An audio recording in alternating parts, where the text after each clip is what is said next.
Godmorgen. Ja, velkommen til anden dagen af vores konference. Både til dem, som var her i går, og til dem, som er nye. Der er kommet nogen, der ikke var med i går. Så velkommen til jer alle sammen. And I will switch to English now, because the first session will be in English.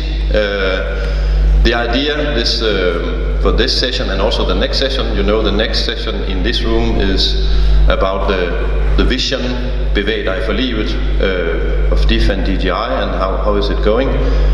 And in a way, this morning we are going to discuss some of the foundations for growing the sports sector in a way. We are going to look into the resources. How do we get the right resources with the right skills to do the job? Actually, it can be volunteers, but it can also be the growing number of people who are employed in the sector. We talked about it yesterday. And we are talking about sporting capital, which is, we have actually the inventor of that saying, Nick Rowe, in the room, and we'll come to him later. And we will also talk about social capital and the sports clubs, which role they have, and how are Danish clubs in comparison with clubs in other countries. And for that we have Karsten Elmode-Østerlund, who you probably know, but I asked him to speak in English today because of the way the session is structured. So we'll start with the European Observatoire for Sport and Employment. And we in Denmark, I've known about EOSE for many years, but it's about, you know, qualifications in sport and skills in sport. And the way people in Denmark traditionally have been thinking about it was, oh, that's something about Danish ski instructors being arrested when they come to France. So we don't really like this discussion. But actually, the more I got to know EOSE and the more I got to know about how the sports sector in Denmark is structured, I could see that they are actually up to something that is also really needed in Denmark. So it's very good that we have Stephen here, because he is one of the architects behind a big cross-European project called the Sector Skills Alliance for Sport. So Stephen, I'll give you the floor, and I ask them to introduce themselves because they know the facts better than I do. Yeah, Stephen, the floor is yours.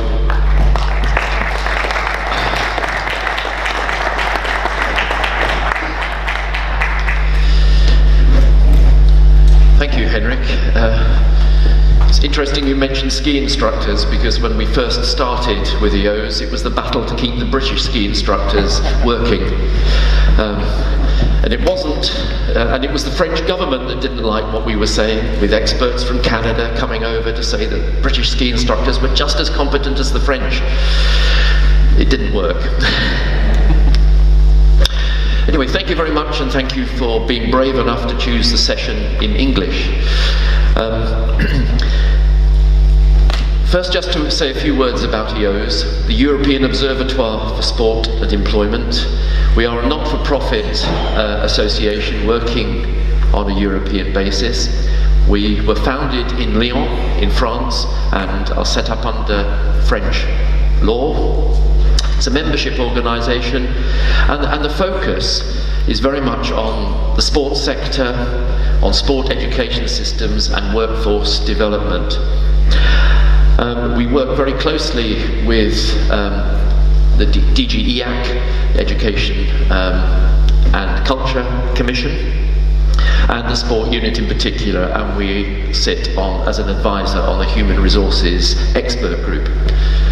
We have a small but perfectly formed team of 4 people working for EOSE, but most of the activity is done through our national members. I think an organisation with such a wide-ranging number of members and different types of organisations involved needs a clear vision. And our vision is around sport fulfilling its potential as a social and economic driver. We want to see better sport and healthy lifestyles for all. And we believe sport is a service, it's a service industry. And like other service industries, it's the quality of the opportunities that we provide that will keep people participating and active. And a key foundation for providing that quality service are the skills of the people. And people need qualifications that are fit for purpose, and access to training to give them the skills to really release the potential that sport has to offer. Fit for purpose qualifications to us means that those qualifications reflect the needs of the job. What is the knowledge and what are the skills that people need to be effective in their delivery of sport at the coalface, as it were? So qualifications reflecting those employment needs means we have to understand the nature of employment in the sector. What are the jobs that people are being expected to do? And particularly, how are they changing at the moment? To have a professional workforce, to have that concept of being a professional working in the sector, you need to understand what jobs exist, what qualifications equip you to get those jobs, what training is available to help you develop new skills through your professional career. What are the pathways? Does sport actually offer a career, or does it just offer jobs? To underpin that, we have at our disposal a number of tools at a European level which will help people have their qualifications and skills recognised, the European qualifications framework being the centrepiece for that sort of collaboration. So it's about having qualifications delivered in a national system based on common understanding of competence at work, and through that process at a European level of having qualifications recognised between countries based on the inclusion in those qualifications of the competencies and skills that we collaboratively can develop at a European level. If we can achieve those things, we can have a system that will help professionalise the industry, provide transparency, transferability, and support mobility for people working and developing their careers in the sector. It was just before Christmas we celebrated our 15th birthday. During this period we've been involved in over 40 European projects, 25 as leader, and all in the sphere of skills and qualifications, and helping bridge the gap between education and employment. And we did in 2017 begin a new project which really lies at the heart of the EO's mission, which I've just talked about. The project, the European Sector Skills Alliance for Sport. It's funded under the Erasmus Plus programme, under the middle column there, Key Action 2, and there is a specific topic, Sector Skills Alliances. It has its own funding stream. And the initiative began with DG Employment, is shared now with DG Education, and the idea is for sectors, for employers in sectors in particular, and stakeholders, to come together, to work together, to identify the skills needs and the skills issues facing a particular sector. The sector approach is very strong within European policy now, and it's about strengthening the exchange between education and the labour market. We say quite glibly that we expect education providers to provide people that are fit for purpose to work in a sector. But if the sector itself can't articulate what it requires, can't explain what the jobs are about in that sector, you can't expect education to respond.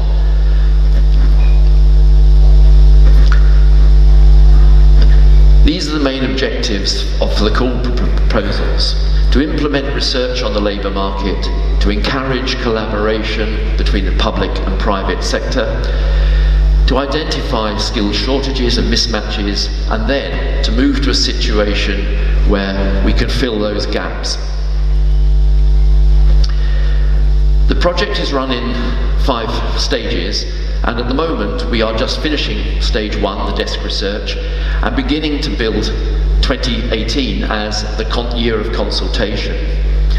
The desk research involves analysing the labour market, analysing the sports system in each country, and looking at the qualifications and education system that supports sport.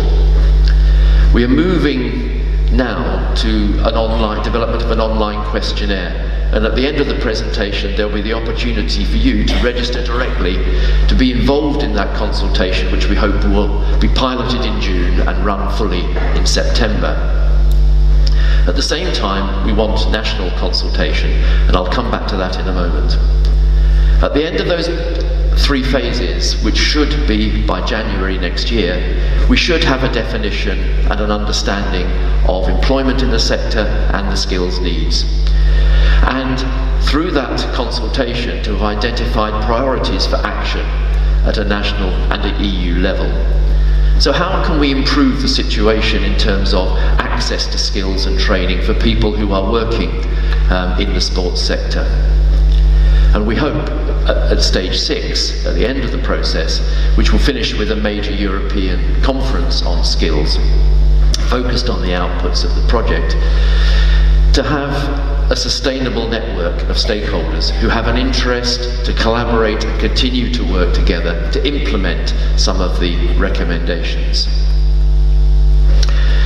We're covering all 28 countries. This slide is slightly out of date. We now have 20 countries. Spain and Greece are full partners in the project, but we will be producing national reports for all 28 member states.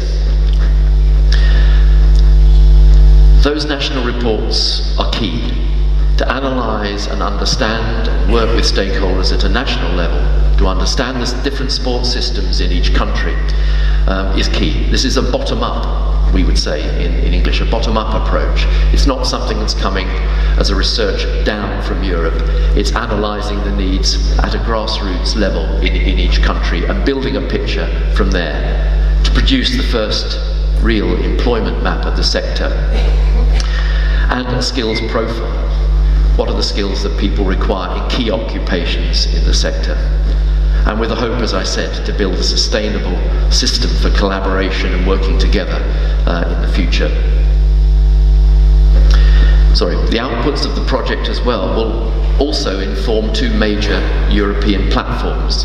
The Skills Panorama, which sector by sector analyses skills needs, and ESCO, which is a competence framework, which will be a platform to publicise the outcomes of the project and to say these are the occupations that exist in sport and these are the qualifications and skills that you need for a job.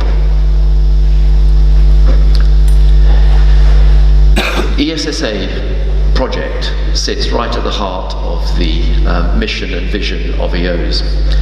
To capitalise and to harness the potential of sport to create jobs, to generate economic activity, to improve health, to engage communities and to support social cohesion. But sport is hugely fragmented. It's fragmented country by country, sport by sport, subsector, private sector, voluntary sector, public sector. Perhaps that's the essence of sport. Sport is competitive and it encourages that sort of separation of national identity. But we all share a common goal about harnessing that importance of sport, and we believe we owe it to people who are trying to create a career and work in sport to collaborate to improve the qualifications and training available to them. The question is, can the Sector Skills Alliance provide a focus for ongoing collaboration and change?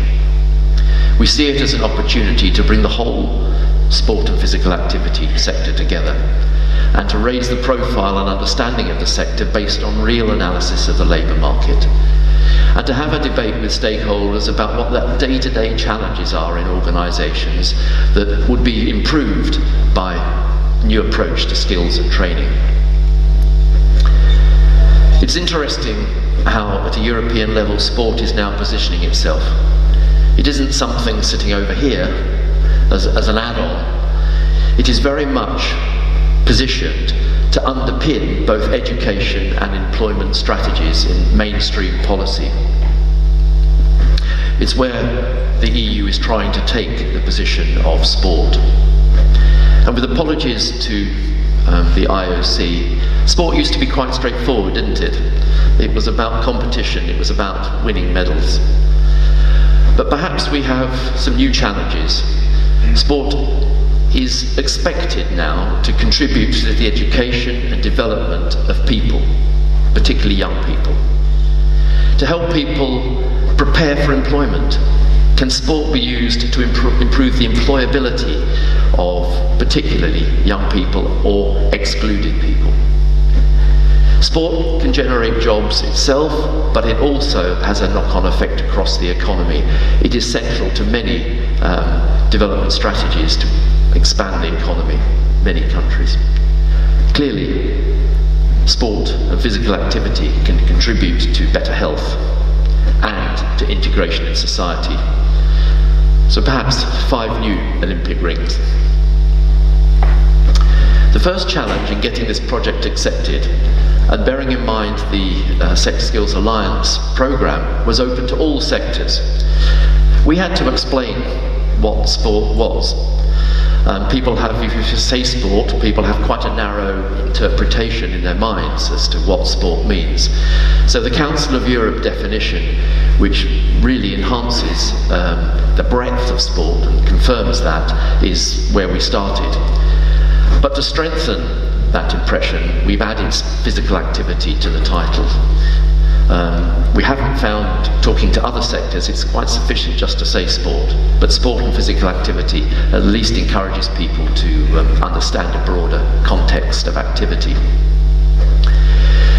So when you begin to analyse the labour market in sport, you come across a world of codes and classifications.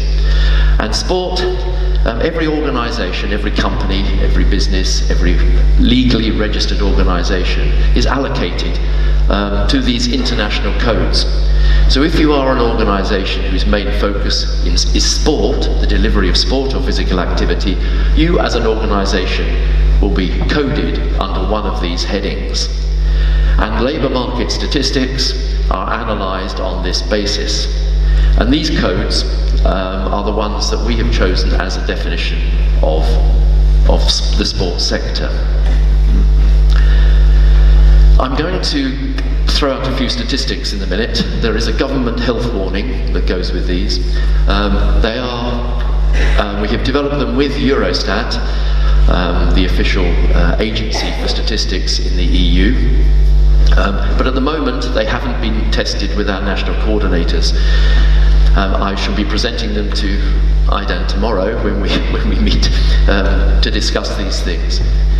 They're gathered on the basis of the Labour Force Survey, which is a consistent survey undertaken on a quarterly basis across Europe. So it is, in each country, they're based on the same methodology. One slight complication is that only 20 of the 28 countries produce statistics in detail enough to go to what is called a 4-digit level, and I'll explain that in a minute. So, looking at that code and that classification of organisations, we now believe there are 294, people working in the sports sector. What sort of jobs do they do? It isn't just a numbers game. Within those classifications, there are also classifications for occupations, and there are 3 specific codes that sport has been allocated. A code for athletes and players, professional athletes and players, a code for coaches, instructors and officials, and a code for fitness and recreation instructors and programme leaders. So the only sport-specific jobs that are actually analysed in national statistics are under those 3 headings. And within that 1.3 million people working in the sector, 476,000 of them are in those categories. The other 819,000 are working in what we're calling sport-related occupations. You'll see a lot of them here in this building. The managers, the reception staff, the lifeguards, the people who maintain the facilities, set up the equipment, etc. We can identify 114,000 to 115,000 managers in that structure across Europe.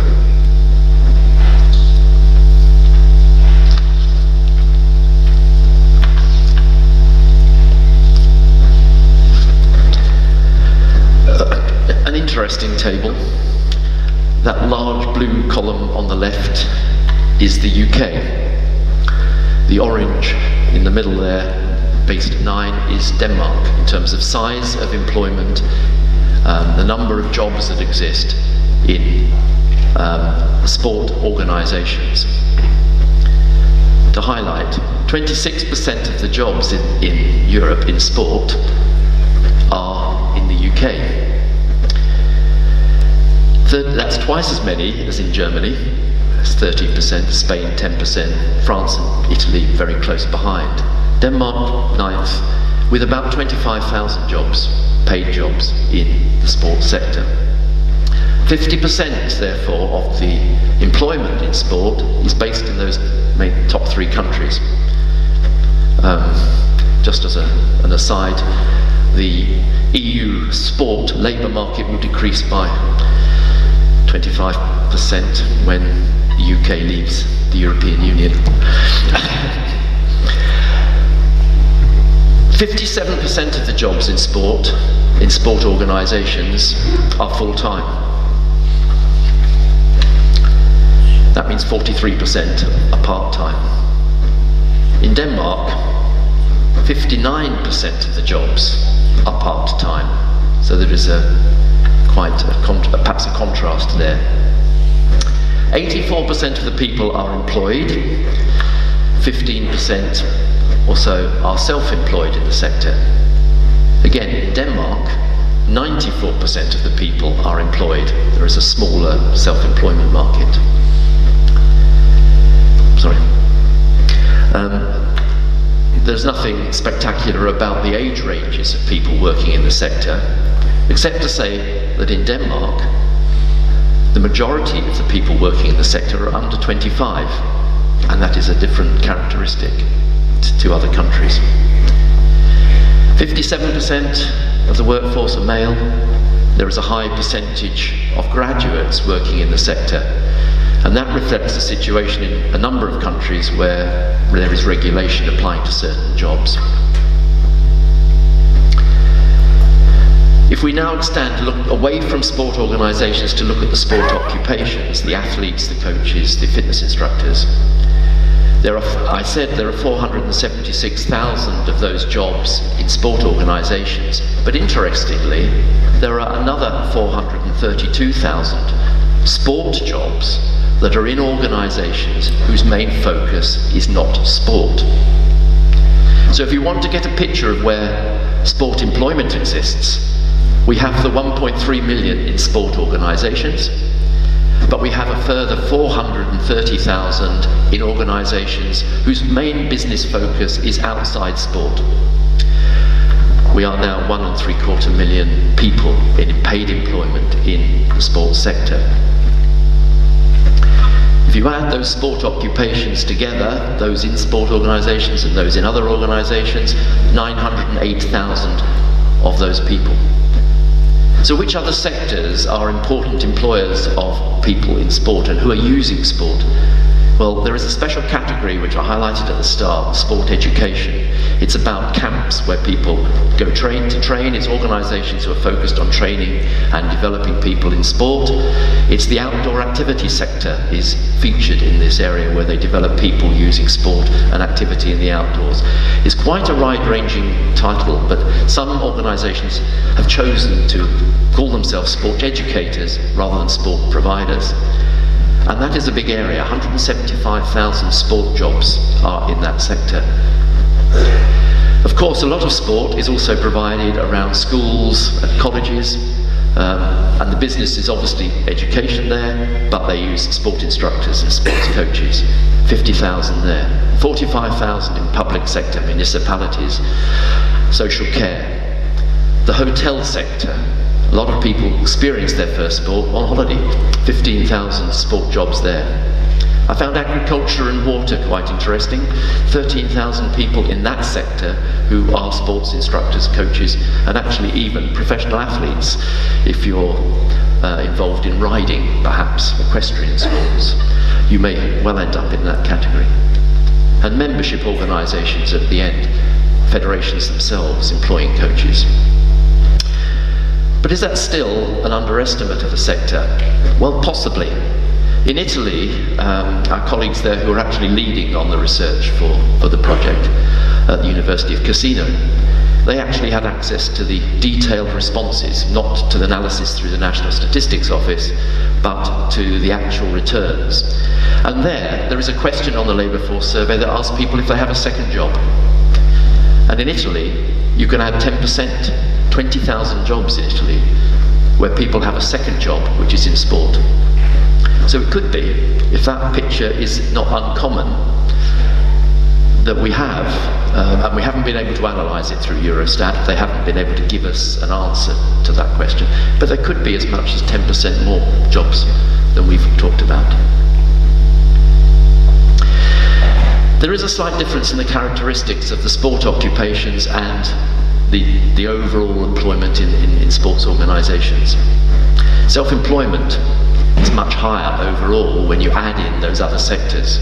So I think you can understand where fitness clubs, where hotels are employing instructors and coaches, they're often self-employed, they're not employees of those organisations.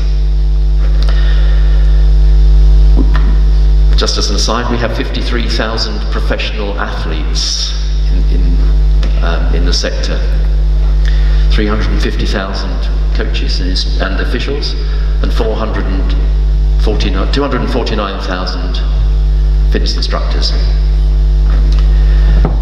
So in 8 countries we have already run initial roundtables, bringing stakeholders together with our national partners to identify the challenges facing the sector at the moment. And it confirms that the expectations of governments of sport are changing around the Olympic rings that I discussed earlier. Governments are trying to use sport to tackle pressing social issues, migrants, refugees and youth unemployment. And it's leading to changing expectations and pressures on organisations that have traditionally been focused on sport. And at a time in many countries where public spending, on which sport has often relied, is under pressure. All the way through this presentation, we shouldn't also forget the huge army of volunteers that are involved. Over 35 million people are estimated to be involved as volunteers across the EU. In talking with sports federations, in their traditional role of trying to provide a competition structure for their sport, trying to achieve international success at a national level, they're being challenged with the integrity of sport, to maintain quality standards in terms of combating match fixing and doping, trying to grow and sustain their clubs in the face of a much more diverse opportunities for people to take part in sport. They're being challenged to improve and update their governance at all levels. They're being challenged to improve gender equality, particularly amongst their leadership and amongst coaching and amongst participants. They're being encouraged, and more than encouraged, pressured to become inclusive, to include people with disabilities. I think this is a challenge to the traditional sports federation and sports club that was primarily established for its members. Federations are also some of the major providers of qualifications and training, and the pressure there is to bring those qualifications out of a sports-specific system and bring them into the national qualifications framework, linked to the quality control mechanisms that come with those frameworks, and then to link them through those national frameworks to the European qualifications framework. And again, that is a major challenge to organisations who are in education and training for the purposes of sport, but now are expected to provide a different system. And at the same time, those federations are sitting there within a international federation who have their own requirements for content and expectations of the sport. So for a federation trying to meet the needs of its clubs and its members on the one hand, to provide education and training on the other, to mix in the requirements of the sport with the national requirements in terms of quality assurance for qualifications, it's quite a challenging and changing period. Particularly in Eastern Europe, in our discussions, the issue of regulation, the issue of the emerging private sector and entrepreneurs, particularly in the outdoors and in fitness, is a real challenge, and a challenge for the system. In many countries, there is regulation. If you want to be a coach or an instructor, you have to have a qualification, normally at a degree level, and recognised by the government. That's a major challenge to many private sector operators who have grown in those countries outside that system. The emergence of small businesses is quite a pressure in many countries.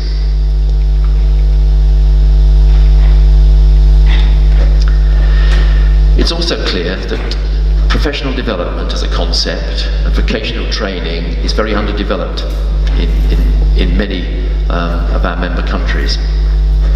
There aren't career pathways, the labour market isn't clearly understood, and the questions I asked earlier about which course, which job, what jobs exist in the sector is not one that is easily answered.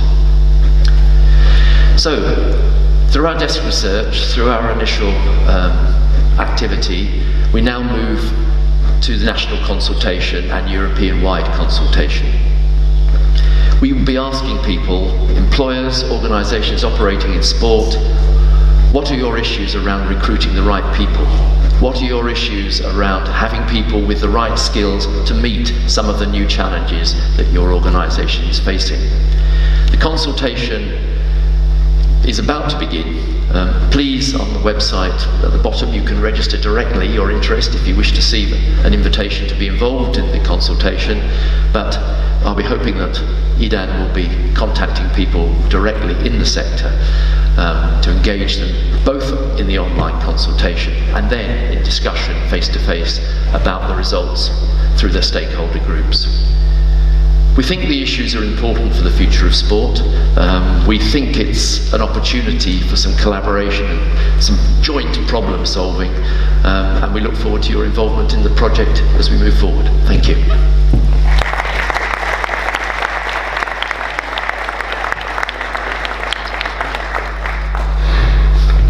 Thank you very much, Stephen. I think it made it a lot clearer for people what the whole thing about skills and qualification is all about, and also what the potential is.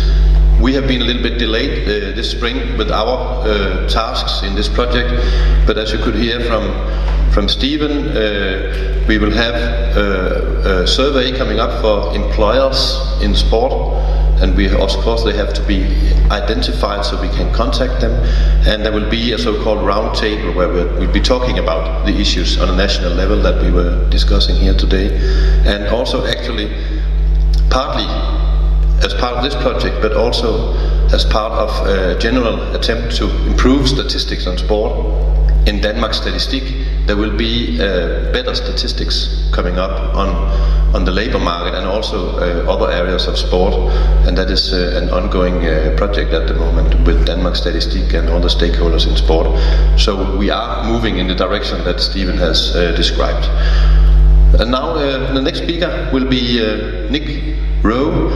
I know him because I'm a little bit involved in the emerging observatory for sport in Scotland, where they're trying to copy a little bit what we have in Denmark with our institute and what they have in the Netherlands with the Molière Institute.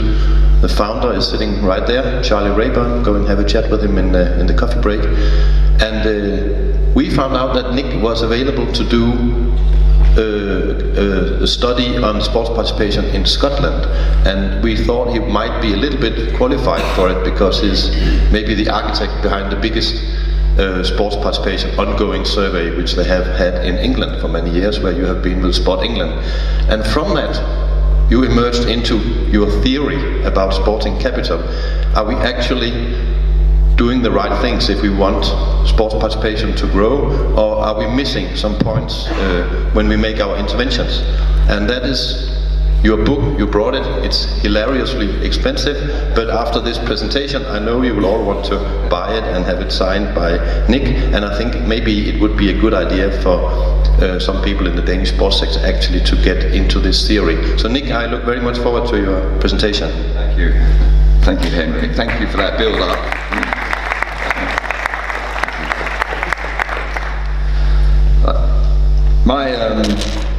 Firstly, thank you to Edan, and in particular, thank you to Henrik for inviting me to be here today, and thank you for all coming.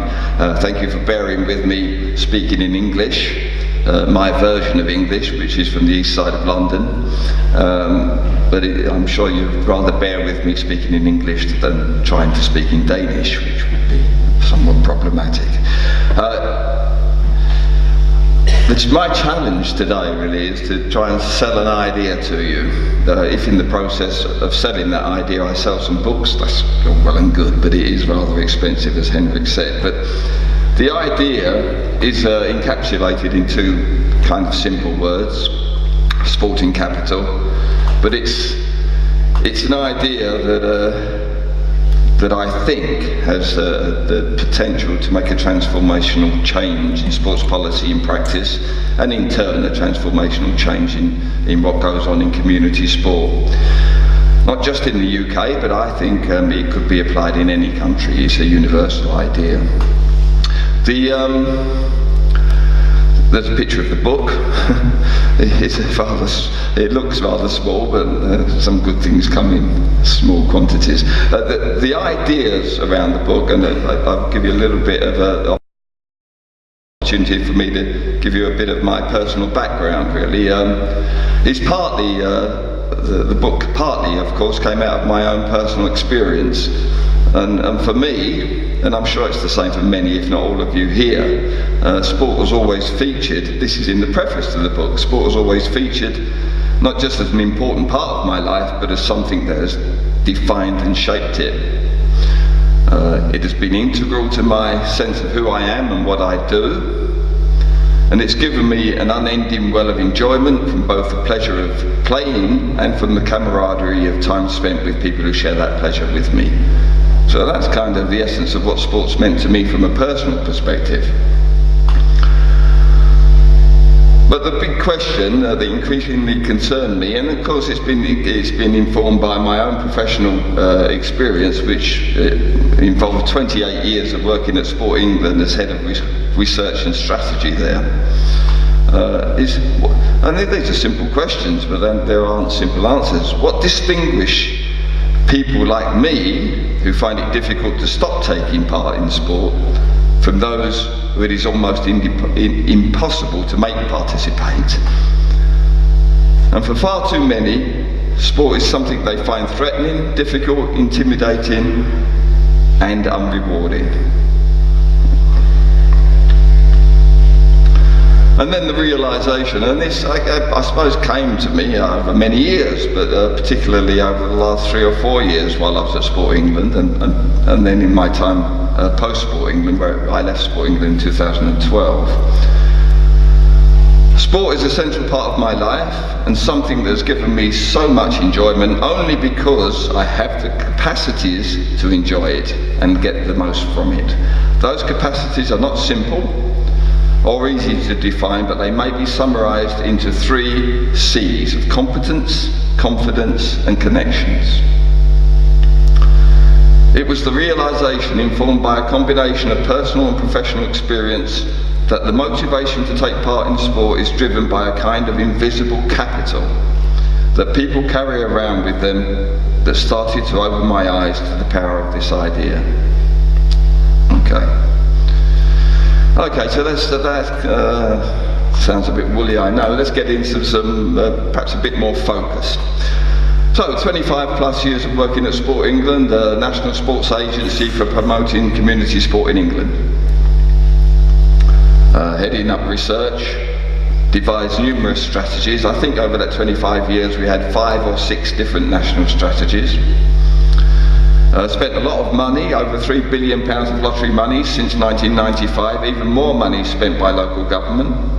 Busily devised and invested in a long list of programmes focused on different groups, different settings: women, disabled, young people, schools, universities, community clubs, areas of deprivation.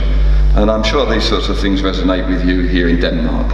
Built or refurbished a lot of facilities of different kinds. employed many sports development officers, sports leaders, coaches, sports coordinators, funded national governing bodies of sport, supported volunteers, invested in a number of social marketing campaigns. And of course we mustn't forget we had London 2012 Olympics and Paralympic Games. And what was the impact? Now, I'm showing you this chart. I don't want to suggest that all that effort and in 28 years of my life and investment didn't have an impact. It did lots of good things, okay? But if you look at it from a global perspective and from the objective to supporting the nationally set and government to increase participation in sport, this is the chart. And I'm not going to talk about it in detail, but the things that jump out to you are that the lines are flat. Okay, so since 2005, and this is the big survey, this is really large sample survey that we carry out in England, as Henrik mentioned, 2005 to 2014-15, participation rates by adults, 16 to 25 years, red line at the top, flat, 55 to 64 year old. I mean, we can argue whether it went up slightly or not, but broadly flat, and the gap between those age groups broadly has remained the same. Okay. And there's another chart. Okay, so the structural inequities associated with gender and social class have also broadly persisted. I've put it in what I've called the gender gap and the social class gap, right? The difference between the upper socio-economic groups and the lower socio-economic groups' participation in sport over that period has broadly remained unchanged. Okay.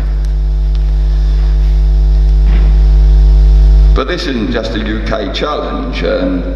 You may be aware that Eurobarometer published 2017 results just a couple of weeks or so ago, and I'm not going to go into great detail about it, but there is a message, a broad message that comes out that the percentage of the population across Europe that never participate in sport has gone up by 4%. Many countries have shown at best stable participation rates, and in some cases declines. Okay, and what about Denmark? And I'm not an expert, and I'm sure lots of you I know lots of you out there are, so I'm not going to claim expertise on this, but I just pulled out a few things from the Eurobarometer survey. In the UK, we look up to, literally look up to Finland, Sweden and Denmark and say, well, why can't we be like you in the UK in terms of participation? Because you have participation rates that are the highest in Europe, amongst the highest in Europe. Okay, and you can see the figures there, and the UK is 47%. UK kind of sits somewhere in the middle, really, in terms of participation. However, I patted you on the back, but it's not all good stuff, because between 2013 and 17, adults in Denmark who participated in sport or exercise regularly decreased by 2%, and those who participated with some regularity decreased by 3%. Okay, so perhaps some seeds of a problem starting to occur.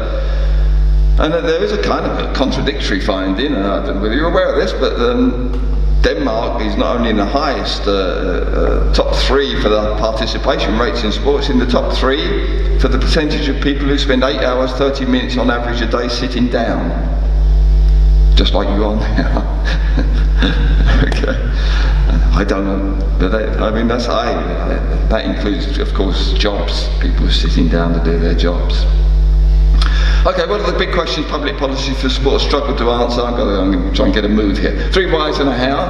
Why is it that some people become committed lifelong sport participants? I've kind of touched on that, while others drop out. Why has over 40 years of public policy not had the impact we've wanted it to have? Why have the inequities in participation persisted?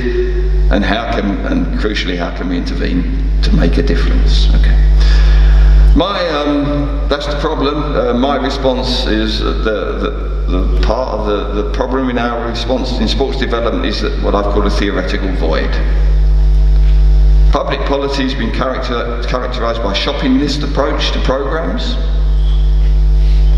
It's Lots of strategies for sport have had little of any reference to the theoretical basis for underpinning any of their recommendations, and as a consequence, public policy, in my opinion, has often misdiagnosed the problem.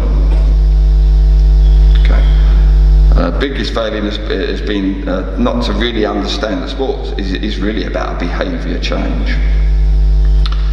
Okay, I need to get onto this quicker. So this is sporting capital. Well, what is sporting capital? This is my definition of sporting capital. Sporting capital is defined as the stock of physiological, sociological and psychological attributes and competencies that support and motivate an individual to participate in sport and to sustain that participation over time.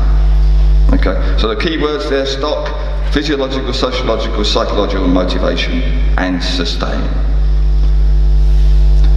As I said earlier, I believe it's a universal, holistic theory that could be employed in any country. It's an overarching theory that joins up policy and practice, no matter what level you work in sports development. This is important because it may be thought of as part of a family of capitals: human, social and cultural. And these capitals have a degree of what I've called transferability. So, for example, increases in sporting capital can translate into improved social integration, social capital, and into skills that increase employability, human capital. Can, doesn't necessarily, but it can. This is my model of the theory. 3 domains. So the sporting capital is made up of physiological domain, which is about a person's physical health, physical competency and literacy, physical literacy. It's about psychological domain of self-confidence, self-efficacy and identity, and a social domain. And that's about people's social connectedness in sport, whether through family, friends, colleagues who play sport. All those 3 things combined, integrated, influence each other, make up a person's sporting capital, okay?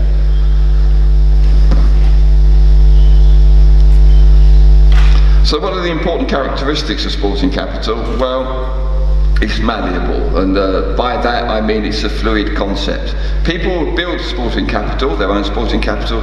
It can appreciate, but it can also depreciate over time.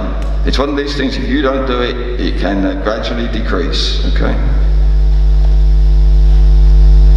It's durable, and this is important because if you build up your sporting capital, you may not participate for a period, but it stays with you. Okay, it does depreciate over time, but it has an element of durability. It's resilient. It helps your resilience. There's a relationship between sporting capital and overcoming barriers. People with high levels of sporting capital are more likely to overcome a barrier. They may not even see a barrier that people with low levels of sporting capital see as insurmountable. It's positively reinforcing. It's a nice idea because it's one of these things, the more you use it, the more it grows. Okay, you use your sporting capital by participating, it then increases your sporting capital. It's impacted by the quality of experience. So a very good experience of participating in sport builds sporting capital, bad experiences decrease it. And as you've already seen, and this is really important, it's not just participation in sport that's socially structured, it's the sporting capital people have is socially structured. So certain social groups have higher levels of sporting capital, the theory would say, than others, and there are, for example, gender differences. And importantly, although it's built mostly at a young age, I would suggest it's never too late to build sporting capital. Okay, I won't dwell on the method here, but just trust me, through the Active People Survey in England, I included a question set around those 3 different domains and a measure of sporting capital in England. Okay. And this is the distribution of sporting capital in England. I created an index of 1 to 10. So 1 is people with very low levels of sporting capital, low confidence, low competence, low connectivity to sport. They are almost, this, you can see the distribution, slightly skewed to the upper end, but a fairly normal distribution of people in England with different levels of sporting capital. This is the social structure of sporting capital, in social class and gender terms, and these differences may not look big. but I will show you something that will suggest they are. That on average, men have 6.1 level of sporting capital on a scale of 1 to 10. Women 5.3. High social class groups 6. Lowest social class groups 5.3. But this is a really important chart because the modelling work I did showed the relationship between levels as you would expect, and if it didn't work, there wouldn't be a theory. That levels of sporting capital are related to levels and probability of participating in sport. Okay, and you can see the probability change there, and it's not a straight line change. So people with a sporting capital level of 1 practically extremely unlikely to participate in sport. Okay, somebody with a sporting capital level of 10, 92% probability of participating. With every increase in 1 on that scale, the probability of participating goes up 2.3 times. But you can see there, the jump from a level of 5 to 6 is almost double. So where you saw those differences between men and women in different social class groups, that different level of sporting capital, the consequence is almost a doubling of probability of participation of men than women, of people in upper social class groups, people in lower social class groups. My contention in public policy terms is, from sports development perspective, the battleground is in that area. If you can move people from 5 to 6 or 6 to 7, you can see the participation rates go up. I mean, it's contentious, but you could argue sports development trying to change 1, 2 and 3 is more of a health issue, it's a health promotion issue and a physical activity issue, but that's debatable. Crucially then, so well and good having a theory, the crucial question, the test of it is, can we actually build sporting capital, and what are the consequences for public policy of having this theory? And I would suggest there are the consequences are different at different levels, and it applies at all different levels. So at the national strategy and policy level, my view is that the vision of sport for all is a kind of misplaced vision. It's a nice vision, I suppose, but it's not realistic. Not everybody will take part in sport.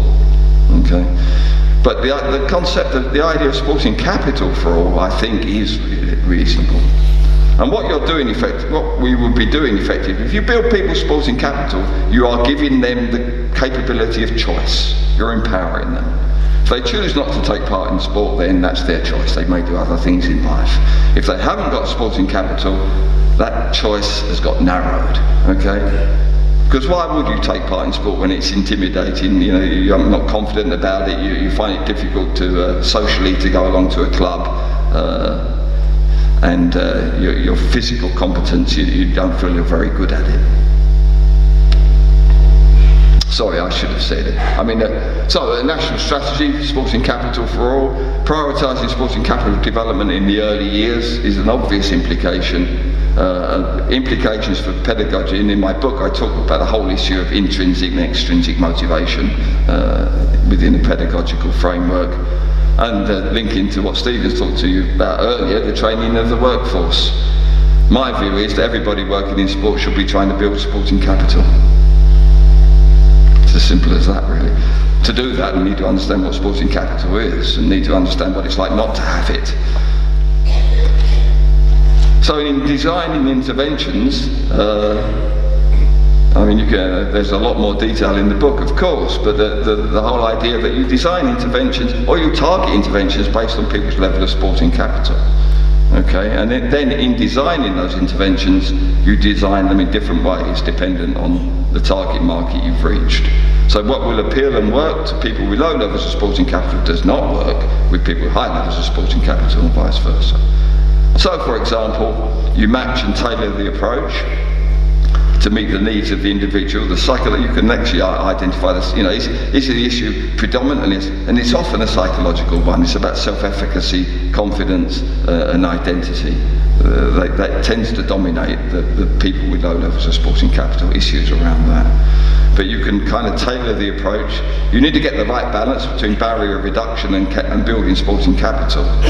I'm not saying here that there is no role for investment in infrastructure. Clearly you need somewhere to play. I would say, however, that public policy, certainly in the UK, has tended to respond to the challenge, and this is the misdiagnosis of the problem. The challenge always tends to be a response about building opportunities rather than building sporting capital, okay? It tends to be about focusing on barrier reduction all the time rather than building sporting capital. So you need to get the right balance between those two things. You need to focus, importantly, because quality of experience is crucial to sporting capital. Good experiences build it, bad experiences decrease it. So that's all about how sport's provided, the quality of the facilities, the quality of the people who deliver sport in those facilities, for example, and the coaches. And in my terms, the definition of success is has public policy increased sporting capital? Not just have we got a few more people come along to a few sessions and then they disappear and don't sustain their participation. Because sporting capital built will potentially live with people through their lives, and if they have periods off sport, they're much more likely to come back and participate in sport again. So it's related to sustained participation. Okay, so just in closing, a few, so it sounds pompous quoting from your own book, but I still believe that sporting capital provides the potential, having written the book, to fill a theoretical void in community sports development that could provide a unifying opportunity for transformative state change. I return in the end to the humanising nature of the theory. It is a theory about capability and not about deficit. It sees sport participation as a form of self-expression that should be made possible for everyone, no matter what their age, gender, ethnicity, disability, economic circumstances or social background. And my hope is that, having read my book, and you may wait, if you buy it next year in this paperback version, I'm cool about that. My hope is that, having read my book, listened to my presentation, you share my optimism that sporting capital can make a difference, and whatever your walk of life, you become an advocate for it. Thank you very much.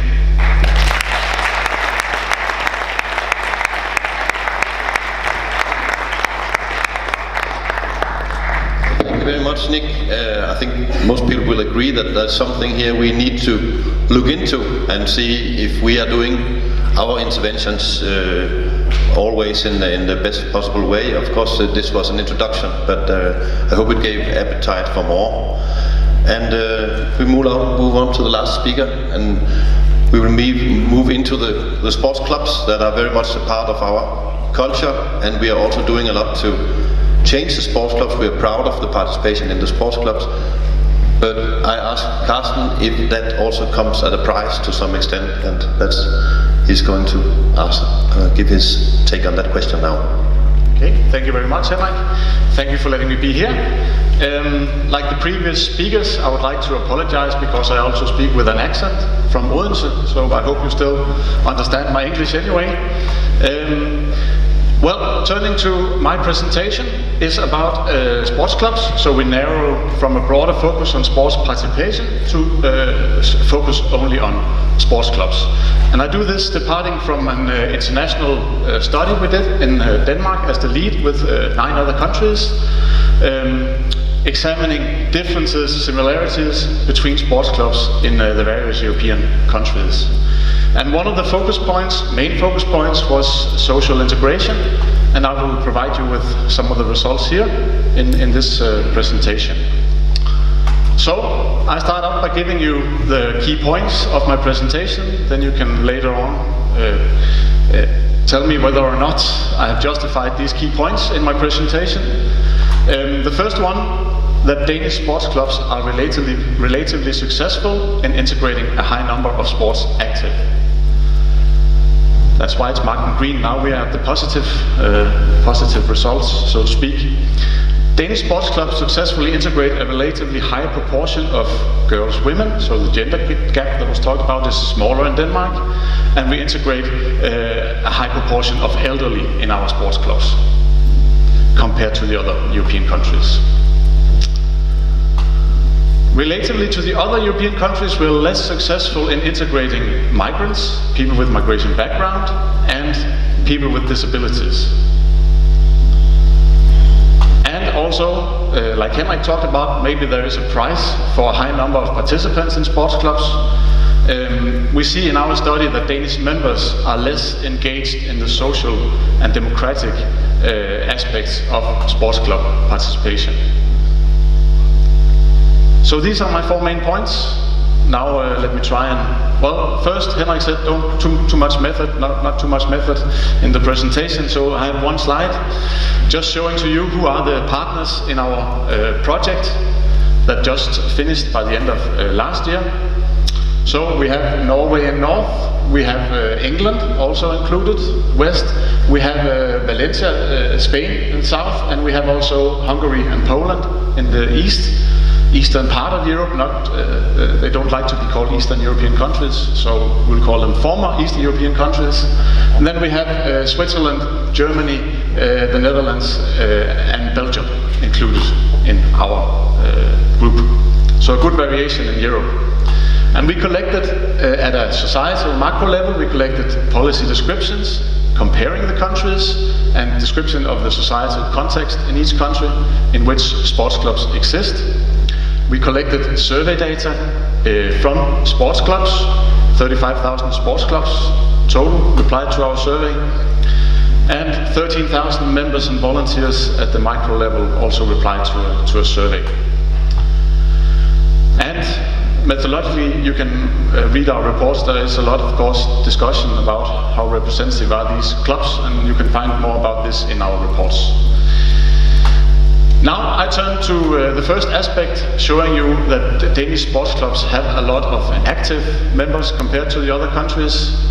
This is not our data, this is the Eurostat data, not 2007, but 2014, showing here that Denmark, this is adults only. If it was children and youth, we would see higher participation in all countries, but still Denmark would be placed high.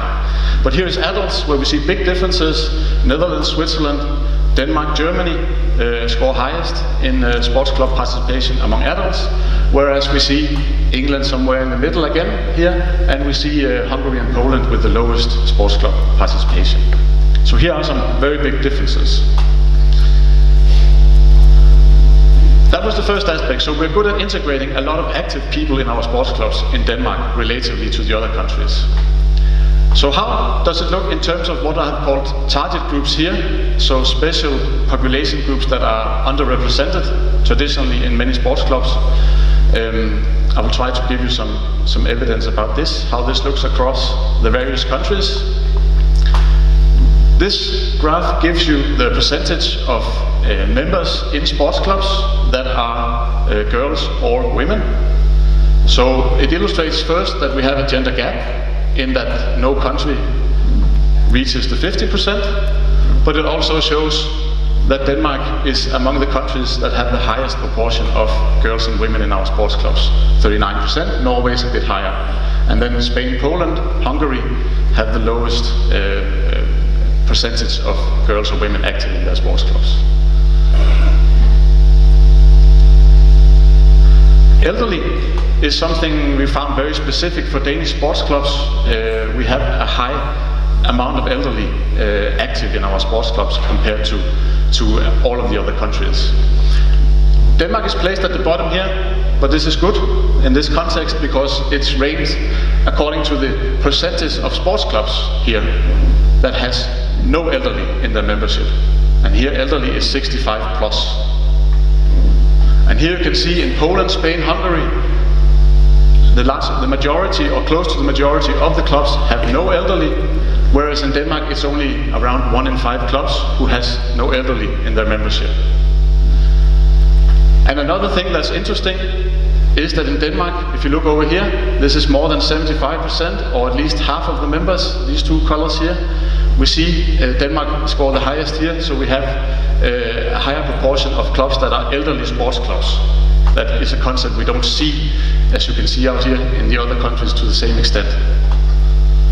So a culture, a specific culture for Denmark to have a lot of elderly active in our sports clubs. Now we turn to migrants, and here we try to have a definition saying that people who are foreigners or have at least one parent who's a foreigner, and we also included ethnic minority groups in this definition of migrants, so it's a bit broader than only migrants. And again, here we see Denmark at the top, but in this context it's not good, because it shows that Denmark is among the countries who have the highest proportion of sports clubs who has no migrants in their membership. So that's around half of the Danish clubs, around half of the Hungarian clubs, and it's up to even 3/4 of the clubs in Poland. There is some consistency here with the percentage of migrants within the population. So there are relatively few migrants in Poland and Hungary. There are also relatively few, though more in Poland and Hungary than in Poland and Hungary, in Denmark. So this is part of the explanation. We have fewer migrants in Denmark, but it's not the entire explanation. So we still have a gap that's bigger for the integration of migrants in Danish sports clubs. So this is the representation, how many migrants are in Danish sports clubs. This is our sports clubs doing something in particular to try and integrate migrants. So are we only, I don't say this to mean only, but are we open to the general public? Are we open to all who want to be a member? That's one way to be open to migrants, but another one is to say we do something in particular for this target group. We try to include them in various ways. It could be having particular activities, teams devoted to this group, to have cooperation arrangements with sports organizations, municipalities, etc., reduced membership fee, these sorts of initiatives. And here we find Denmark in the very bottom, with England and the Netherlands having only 7% of our clubs having some sort of effort to integrate migrants. We see much higher in Switzerland and also in Hungary, so they don't listen to their government, they don't listen to Orban, apparently, in the Hungarian sports clubs.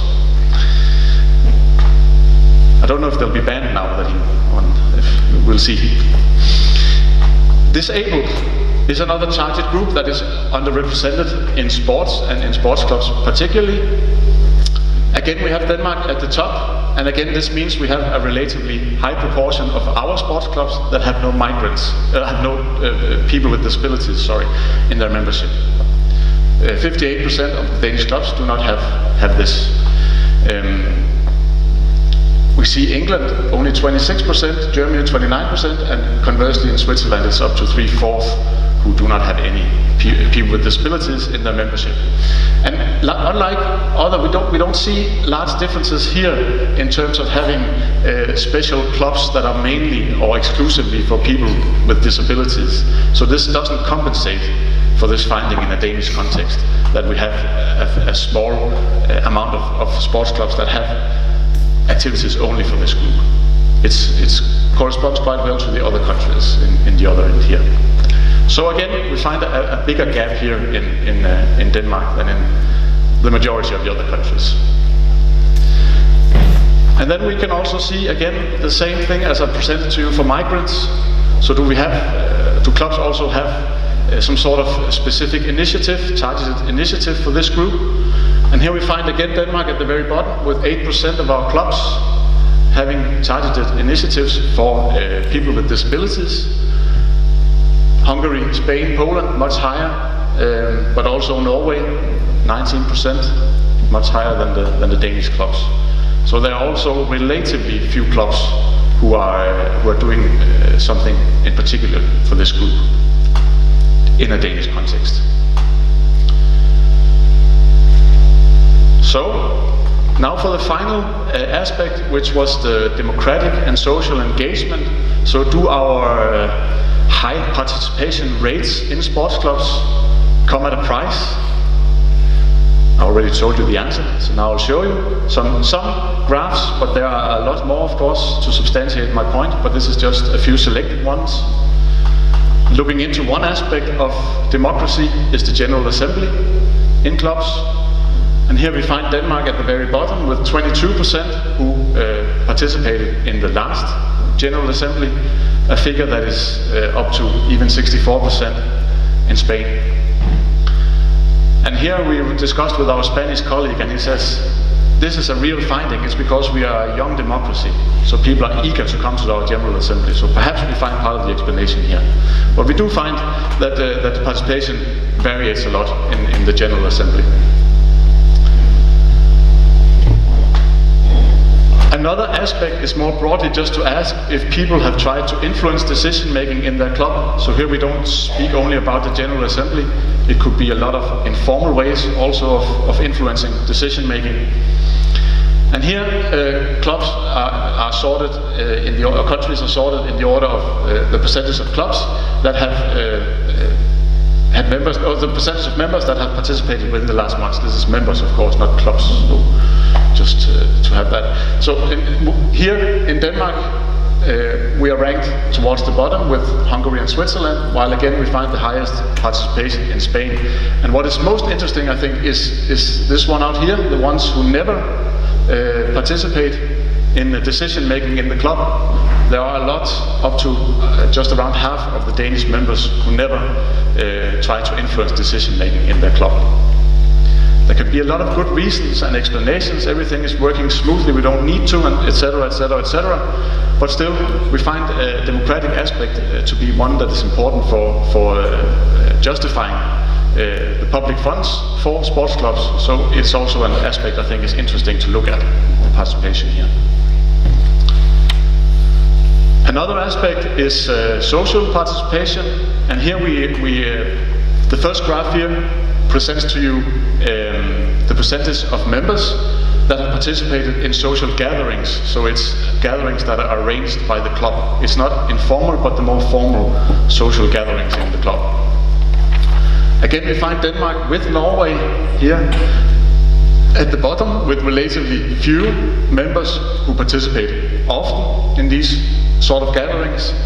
And also, again, interestingly for Denmark, the highest proportion who never participate in these sort of gatherings in the clubs.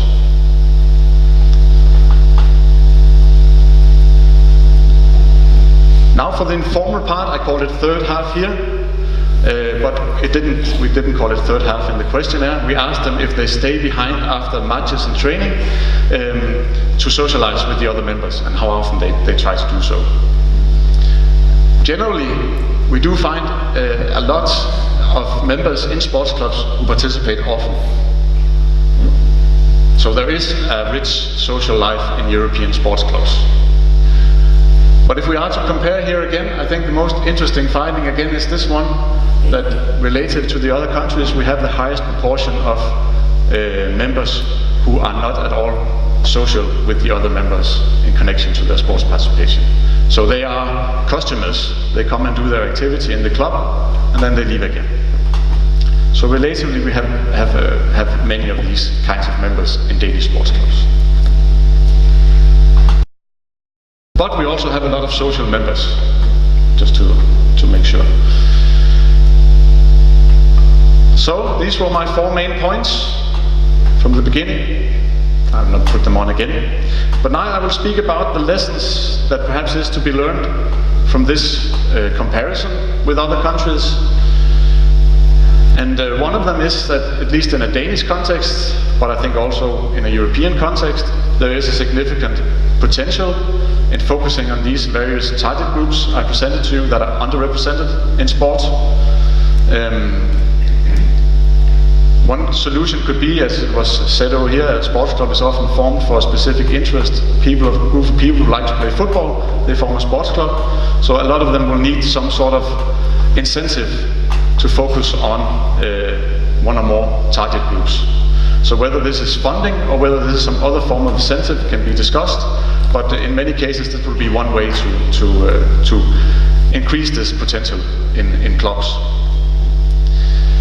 Then we also found in our study that there are large differences according to the sport in question as to how the participation is for migrants and disabled and other target groups.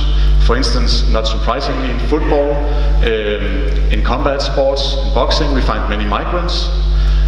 Whereas in individual exercise sports, swimming, fitness, there are a higher proportion of people with disabilities.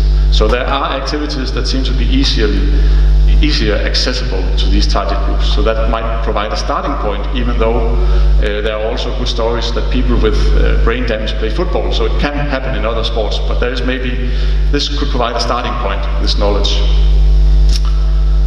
And then we also find that the capacity of the clubs are important for their ability to try and take special initiatives to include people from these target groups. And this could be a number of interested, engaged volunteers, but it is also, we find that more professionalized clubs that approach their management more in a long-term planning, with long-term planning, for instance, and who hire, for instance, a paid manager or other paid staff to help. They also have more potential to foster the integration of target groups. And then we also have examples in a Danish context from sports club development processes that can help build this organizational capacity. I had the pleasure of evaluating the DM i foreningsudvikling, and I think there are some good learnings from this that actually aims not only at increasing participation, but also at building the organizational capacity of the clubs, which we find here is important for this aspect.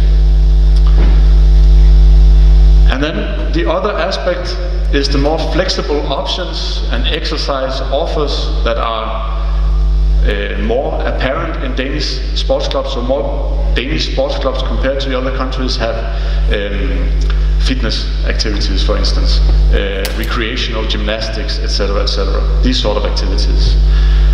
And we do find, I believe that an important part of the explanation that why Danish sports clubs have a relatively high participation is because the Danish sports clubs embraces this sort of activity. So they can appeal to a broader group, particularly among adults. And I know there are visions and everything, but I'm not going to go into too much about this, but to increase sports participation in clubs further, I think this is one feasible way to have more sports clubs offer these sort of low threshold activities to people to come into clubs. But what is not certain is that it will increase overall sports participation. So it might move some people from being active in other ways to sports clubs, but it could also move some from inactivity into sports clubs. This is the big question. And then we also find here that the flexible forms of engaging in sport, fitness activities, recreational gymnastics, they have less engaged, socially engaged members than more demanding team activities, for instance, football or handball, volleyball, etc. So, flexibilization could provide a challenge to the qualities we ascribe to sports clubs as a place to build social relations, democracy, etc., because fewer people will participate.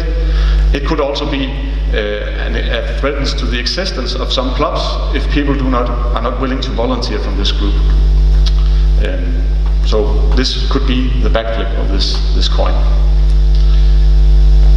Then finally, this is just commercial for this report here. I haven't included it in the presentation, but it's examples from all our 10 countries. We have 3 clubs from each country, 30 clubs in total, who work with social integration, who work with volunteering and fostering this in innovative ways. This is just some of the main points from our analysis of these cases, but they are worth reading because they show an enormous also innovation across Europe in selected sports clubs and can be used to inspire and serve as a benchmark, as it says here, to other clubs. Yes, I think my time is up. Thank you very much, Karsten. We have 5-10 minutes left for some questions.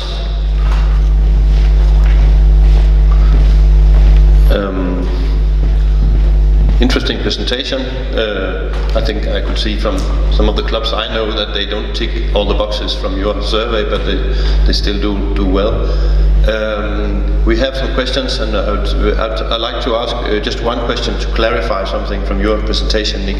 When you determine the sporting capital of an individual, you say you have some questions in your sports participation survey that you ask people. Yeah. Can you give us a sense of which kind of questions is it that you ask people? Okay, well, the questions addressed 3 different domains: the physiological, the psychological, and the social. So there was a question around self-efficacy. I'll try and find the actual... Can you explain that? Yeah, I'll try and find the actual questions. Would be good, wouldn't it? Let me try and find the actual questions. Because in the end, the questions have to be straightforward. You know, I mean, I'm using terms that you don't ask somebody, do they have a sense of self-efficacy? But he didn't even read his own book. Yeah, I can't even find things in my own book, but I will get there. I will get there, honest. Okay. Right, so in the physiological domain, I'll give you an example of the question. During the past 4 weeks, to what extent has your physical health interfered with your normal social activities? So that's a health-related measure. During the last 4 weeks, how much, I would like to ask you about your abilities and skills. How would you rate yourself compared with people of your own age and gender in terms of your general sporting ability and skills, your mobility, flexibility, your strength, your stamina, your running speed, agility, balance, and hand-eye coordination? So that's the physical literacy one. Not ideal because it is a self-determined measure, but that measured physical literacy. Psychological domain, I'm going to read out a number of statements, and each one I would like you to tell me to what extent it is true for you. I'm a sporty person. I would feel a real loss if I was forced to give up playing sport or from ever taking part in sport in the future. I feel completely confident and at ease in situations where people take part in sport or exercise activity. I would be confident about the appearance of my body when taking part in sport and exercise activity. So that measures about confidence and self-efficacy. Social domain. To what extent do you agree with the following? Most of my family members regularly take part in sport. Most of my friends regularly take part in sport. Many of the people I work with, work closely with, regularly take part in sport. And while at secondary school, I regularly took part in organised sport out of school lessons. So those questions in combination, they're measuring physiological, psychological, and social domains. Pull together various techniques and factor analysis and regression and so on, built the totality of the index to score 1 to 10. Okay. Thank you very much. You can see Karsten is already thinking the next Erasmus Plus application there to make a cross-sector analysis. We had a question here, and please say who you are and who you represent, if you represent an organization. Maybe I should stand. Thank you. Hello, my name is Khalid, and I'm a newcomer in the sports sector. I'm working as an associate professor at the Department of Sports Science and Clinical Biomechanics of Southern Denmark University. I basically have 2 questions.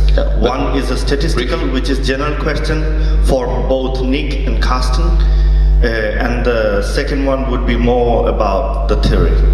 The statistical question is first, when Nick started, you presented about the total number of, the percentage of sports employees, but it was it a percentage or was it a total? The way I saw it was total, wasn't it? Sorry, it was Stephen. Stephen. Yeah. And there the total, but it looked like the UK has the highest, and then the second was Denmark.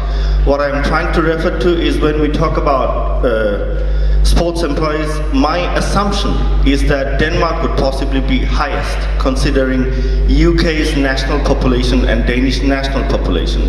So such relative percentages might be presented and possibly be more realistic.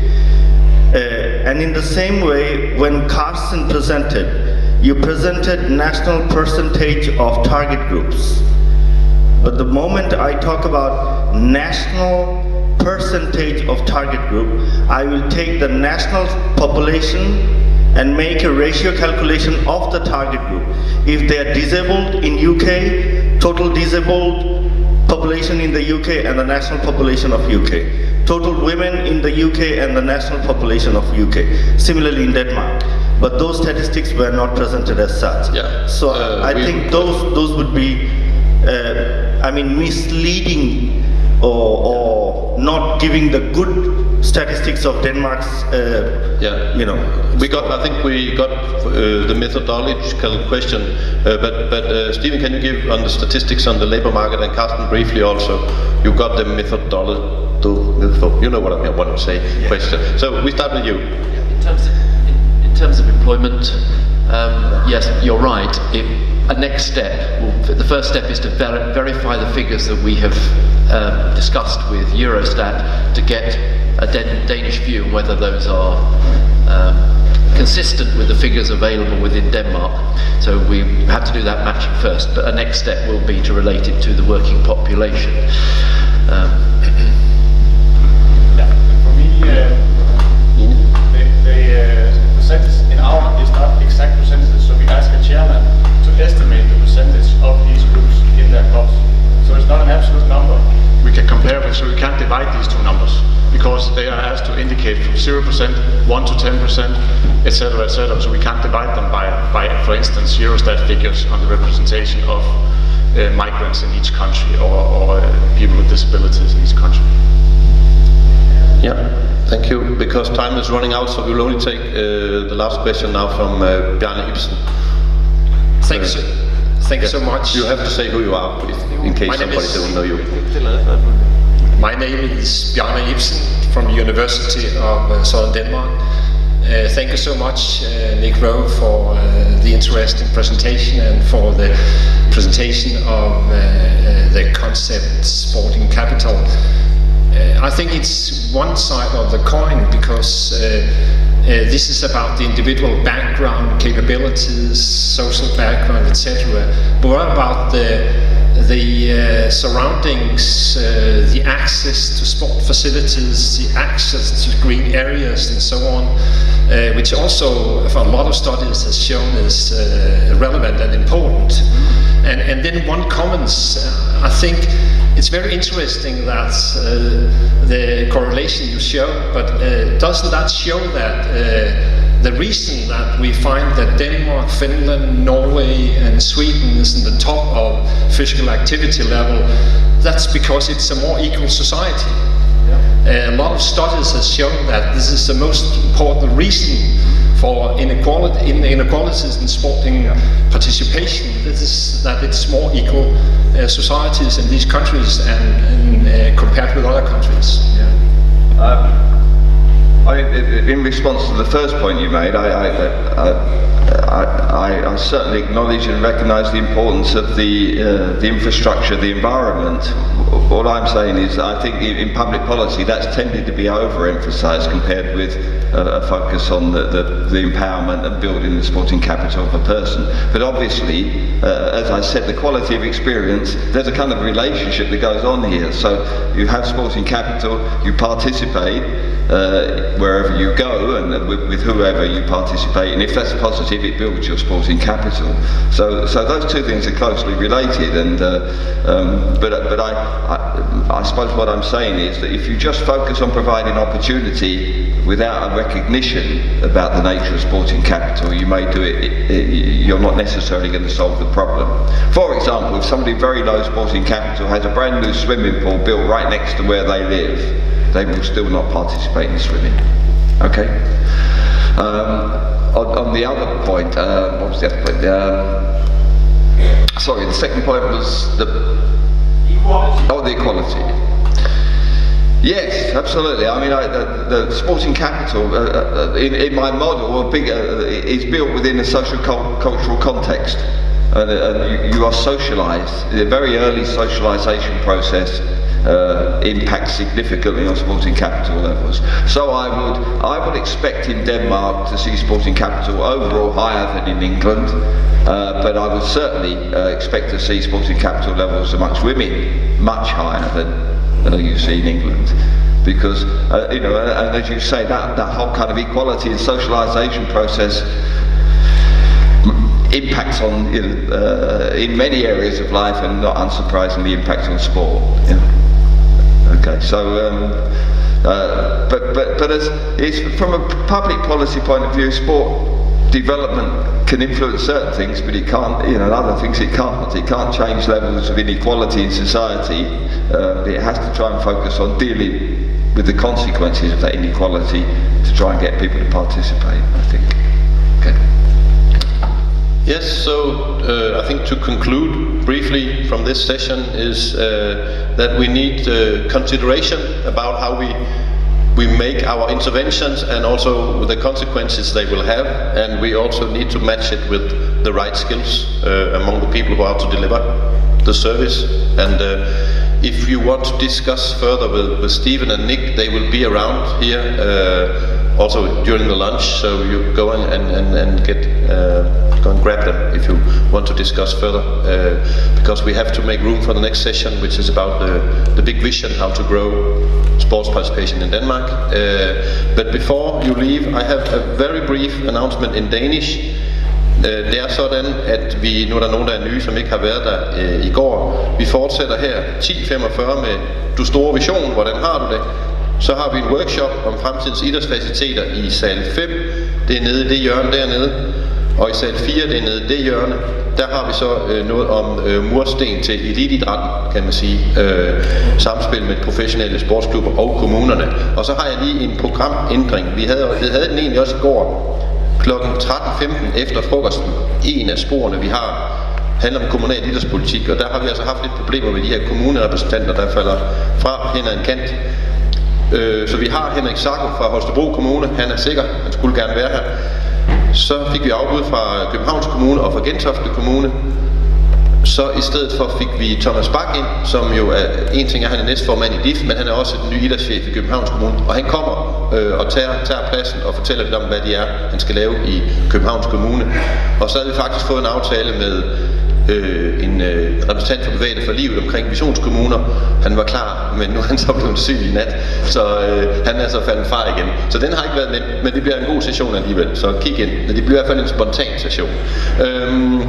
Så nu er det tid til en hurtig kop kaffe, og så starter sessionen igen 10:45. And please give a hand to the panel.